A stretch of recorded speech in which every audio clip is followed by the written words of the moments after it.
નમસ્કાર વિદ્યાર્થી ભાઈઓ તથા બહેનો. અગાઉ આપણે યુનિટ 5 રીડ 1 જેનો પાર્ટ 1 આપણે પૂર્ણ કરેલા. આજે આપણે પાર્ટ 2 શરૂ કરશું. તો પાર્ટ 2 શરૂ કરીએ તે પહેલાં પાર્ટ 1માં જે વાત સમજેલા એની થોડીક વાત કરીએ. તો આ લેસનની અંદર કીડીઓ ઉપર વૈજ્ઞાનિકે જે અભ્યાસ કરેલો અને એના વર્તન વિશે જે અવલોકન કરીને આપીને વાત રજૂ કરેલી એ આપણે જોઈતી. જેમ કે કેટલીક કીડીઓ ખાડામાં ભેગી થાય છે, ત્યાં માખીઓ અને જીવજંતુને મારી નાખે છે અને તેના નાના ટુકડા કરીને પોતાના દર તરફ લઈ જાય છે. તો દર તરફ લઈ જાય ત્યારે શું બને છે? તો દર તરફ લઈ જાય ત્યારે ખાડામાંથી ઉપર આવે છે તો ખાડાનું ચઢાણ એકદમ કપરું હોય છે. તો એ કપરા ચઢાણમાં ચડી નથી શકતી. તો બીજી કીડીઓ એના માટે શું કરે છે, કેવી રીતે તે આ કપરું કાર્ય છે એ પાર પાડે છે એ આપણે સમજ્યા. તો એના પરથી એ સાબિત થયું કે એ પણ માનવની જેમ બુદ્ધિ દોડાવીને કાર્ય કરે છે. એટલે કે એની બુદ્ધિ છે માનવની નજીક છે એવું આપણને લાગે છે. તો અહીં સુધી આપણે અભ્યાસ કર્યો હતો. હવે ત્યાંથી આગળ વધશું. તો these are ants that do farming. કેટલીક એવી કીડીઓ છે કે જે ખેતી કરે છે. You may know that. તમે જાણતા હશો કે it was a big leap for human progress. તમે જાણતા હશો કે માનવના વિકાસનું મોટું પગલું હતું એ શું હતું?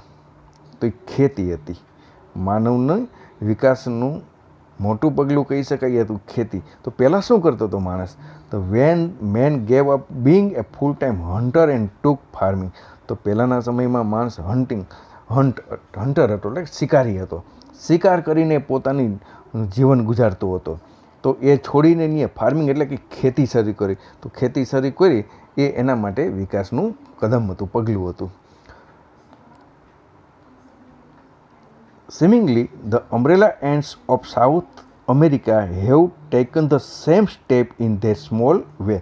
તો આવી જ રીતે જે સાઉથ અમેરિકાની જે એક પ્રકારની કીડી છે જેને અમ્બ્રેલા એન્ટ કહેવામાં આવે છે, એ આ જ પદ્ધતિથી આ વિકાસનું પગલું લીધું છે એમણે. હવે તેમને આવા નામથી કેમ બોલવામાં આવે છે એની વાત કરી છે.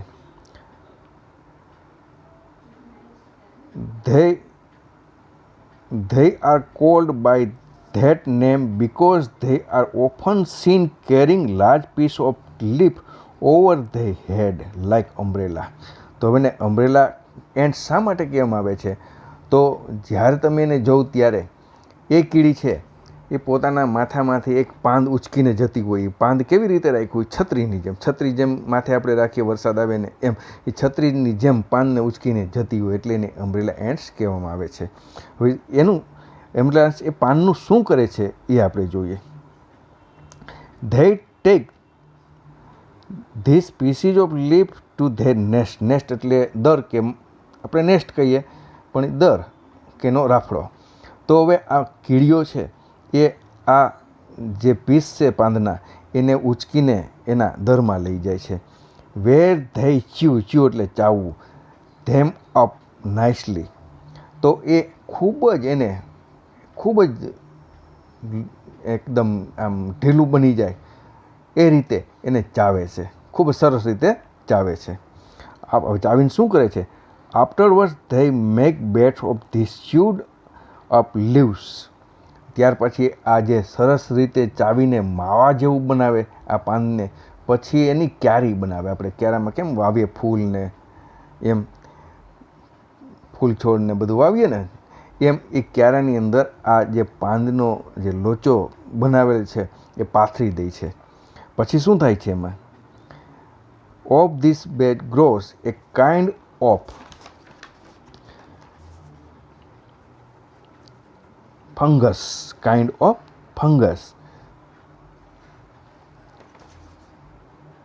which is food of ants. Fungus એટલે ફૂગ. ત્યાર પછી એ જે ક્યારા છે એમાં ફૂગ ઉગી નીકળે છે અને ફૂગ જે છે એ આ કીડીઓનો શું છે? ખોરાક છે. હવે આ આપણે જો ફાર્મિંગ એન્ટ્સની વાત કરી એટલે કે અમ્બ્રેલા એન્ટ્સની વાત કરી. હવે એના પછી જે વાત છે એ કંઈક અલગ પ્રકારની છે. Than there are. જો કેવી વાત છે, બરોબર યાદ રાખજો. Then there are ants that domesticate cows and milk them.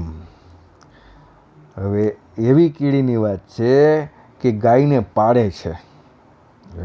કીડીને વળી ગાયને પાળે ને પાછી મિલ્ક એટલે દૂધ. સામાન્ય રીતે આપણે એનો અર્થ સામાન્ય રીતે દૂધ જ કરીએ છીએ, પણ અહીંયા મિલ્ક છે એ વર્બ તરીકે વાપરેલ છે, એટલે એનો અર્થ થાય છે દૂધ દોવું.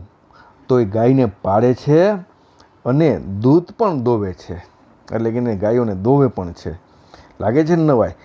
Vote we have called cow are a kind of green fly. આપણે જેને ગાય કહીએ છીએ ને એ હકીકતમાં શું છે? એક લીલા કલરનું જીવડું છે, પતંગિયું છે. These are found on the road leaves and on the leaves of beans. તો આ પ્રકારના જે ગ્રીન ક્યાં જોવા મળે છે? તો ગુલાબના પાંદ ઉપર, અથવા તો જે કઠોળ થાય છે વટાણા એવા, એના પાંદ ઉપર આ જીવડું જોવા મળે છે. They give out A sweet honey like liquid. આ જે જંતુ છે એ એક પ્રકારનું રસાયણ આપે છે. કેવું રસાયણ છે? તો હની લાઈક લિક્વિડ એટલે કે મધ જેવું મીઠું પ્રવાહી તે આપે છે. વિથ ધ એન્ડ્સ રેલિશ એ લોટ. રેલિશ એટલે પસંદ હોવું, બહુ ખૂબ જ ભાવવું. તો એને આ કીડીઓને ખૂબ જ ગમે છે, આ પ્રવાહીનો સ્વાદ ખૂબ જ પસંદ છે. So the ants take this green flies to their nest and keep them there. તો આ જે કીડીઓ છે, આ લીલા પ્રકારનું જે જીવડું છે, એને પોતાના નેસ્ટમાં એટલે કે પોતાના દરમાં લાવે છે. ધે ફીડ ધેમ. તો હવે શું કરે છે પાછું? ફીડ એટલે ફૂડ ઉપરથી વર્બ બને, ફીડનું નાઉન બને ફૂડ. ફૂડ એટલે ખોરાક, અને વર્બ બને ફીડ. ફીડ એટલે પોષણ કરવું. ધે ફીડ ધેમ. તો એને આ જે લીલા ગ્રીન ફ્લાય છે એને ભોજન પૂરું પાડે. Protect them from there enemies. અને જે એના દુશ્મન હોય, આ જીવજંતુ ગ્રીન ફ્લાયના જે દુશ્મન છે એને સામેનું રક્ષણ પણ કરે. And they milk them. અને ત્યાર પછી એને દોવે પણ. કઈ રીતે? Pressing their side gently making them give out their honey. ત્યાર પછી એને બાજુઓની જે સાઈડ છે એને ધીરે ધીરે દબાવીને એમાંથી મધ જેવું ગળ્યું પ્રવાહી બહાર કાઢે છે.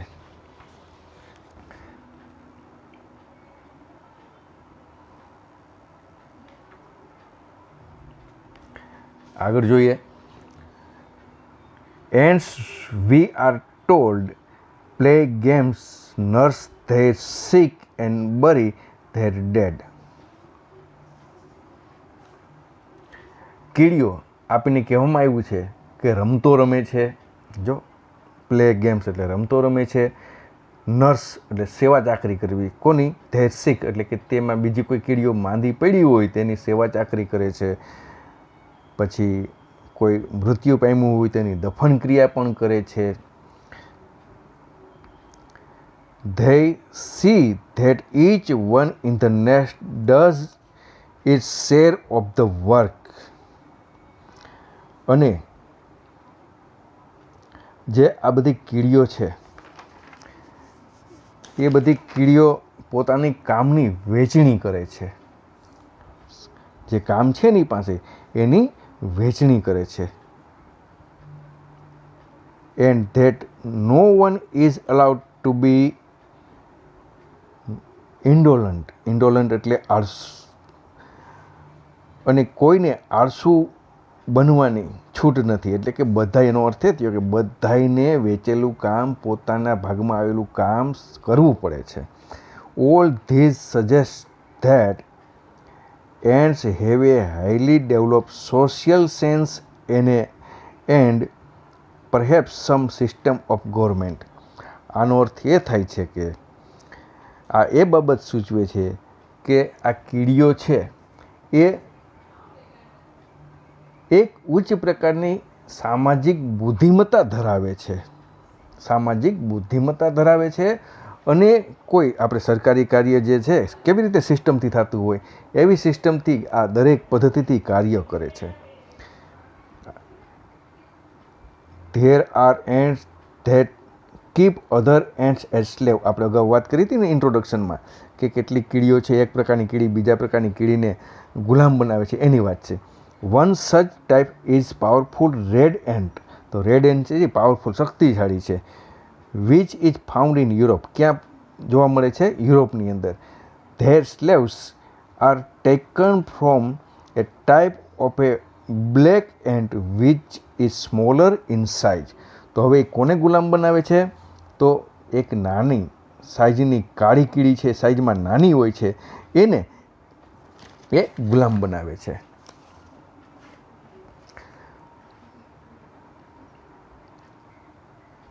when the red ants want slaves. હવે જ્યારે એમ લાગે કે આપણે ગુલામની જરૂર છે ત્યારે શું કરે છે? they ambush એટલે હુમલો કરવો. તે હુમલો કરે છે ક્યાં? The nest of black ants. તો કાળી કીડીઓની જે દર હોય છે ત્યાં તે હુમલો કરે છે. એન્ડ અને શું કરે છે? એન્ડ એબડેક અને ત્યાંથી ઉપાડી લાવે છે. શું ઉપાડી લાવે છે? સમ ઓફ ધેર એગ્સ. તો કાળી કીડીના જે ઈંડા હોય છે ત્યાંથી ઉપાડી લાવે છે. When these egg hatch in the red ants nest. ત્યાર પછી આ જે કાળી કીડીના ઈંડાઓ છે, હેચ એટલે સેવવું, એને પોતાના દરમાં લાવીને સેવે છે. The black ants which come out are treated as slave. ત્યાર પછી જ્યારે કીડી ઈંડામાંથી બહાર આવે ત્યારે એને ગુલામ તરીકે ટ્રીટ કરવામાં આવે છે. From their birth they are taught to obey. Obey એટલે આજ્ઞાનું પાલન કરવું. તો તે જન્મે ત્યાંથી તેને આજ્ઞાનું પાલન કરતાં શીખવાડવામાં આવે. They are compelled to drudgery. તેને વેટ કરવાની ફરજ પાડવામાં, એટલે ખૂબ જ મહેનત એની પાસે કરાવવામાં આવે છે. They have even a carry about their master on their back. They have even અને ઘણીવાર તો એને આ લાલ કીડી છે ને માલિક કહેવાય, તો એને પોતાની પીઠ ઉપર ઉચકીને એને ફરવા લઈ જવા પડે છે. How surprising human. કેવું છે, લાગે છે ને નવાઈની વાત. તો હવે અહીં સુધી આપણે જે અભ્યાસ કર્યો અને તમારી જે આતુરતા છે કે ટાઈગર અને એલિફન્ટ જેનાથી ડરે એવી કઈ કીડી, તો હવે અહીંયા એની વાત છે, સમજો. ધ મોસ્ટ, હવે જો બરોબર ધ્યાન આપજો, મોસ્ટ ફિરોશિયસ એટલે ખૂબ જ ભયંકર, ખુખાર kind of ants are the driver ants of Africa. આફ્રિકાની અંદર એક જે કીડી થાય છે એને ડ્રાઈવર એન્ટ્સ એટલે કે ડ્રાઈવર એન્ટ્સ એવું નામ અપાય છે. ડ્રાઈવર એન્ટ્સ શા માટે કહેવામાં આવે છે તો હમણાં કંઈ સમજાશે તમને. They have no fixed home. તેઓને કોઈ રહેવા માટેનું સ્થાન નક્કી જ નથી. But they are always on move. હંમેશા ચાલતી જ રહેશે. જો ડ્રાઈવર એટલા માટે સમજાણું ને, ડ્રાઈવર એટલે ડ્રાઇવિંગ કરતી, એટલે કે સતત ચાલતી રહેતી. તો આ કીડીને કોઈ રહેવાનું સ્થાન નથી અને સતત પરિભ્રમણ જ કરતી હોય છે. They are completely blind. ને પાછી કેવી હોય છે? સંપૂર્ણપણે આંધળી. But they march in a long line. March એટલે કૂચ કરવી, અને એ હંમેશા એક સાથે લાંબી લાઈન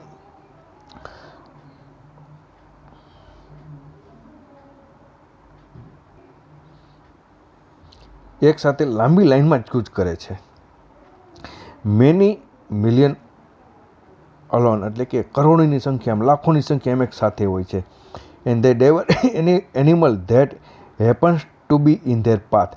અને એના રસ્તામાં કોઈ પણ પ્રકારનું એનિમલ આવી જાય, પ્રાણી આવી જાય તો એનો કોળિયો બની જાય. Even A large animal that like tigers or elephants live in fear of them. એના રસ્તામાં જો એ ટૂંકમાં એનાથી ટાઈગર અને એલિફન્ટ જેવા મોટા મોટા એનિમલ પણ એના ડરથી ડરતા હોય છે. Often if a python unable to move after swallowing his dinner.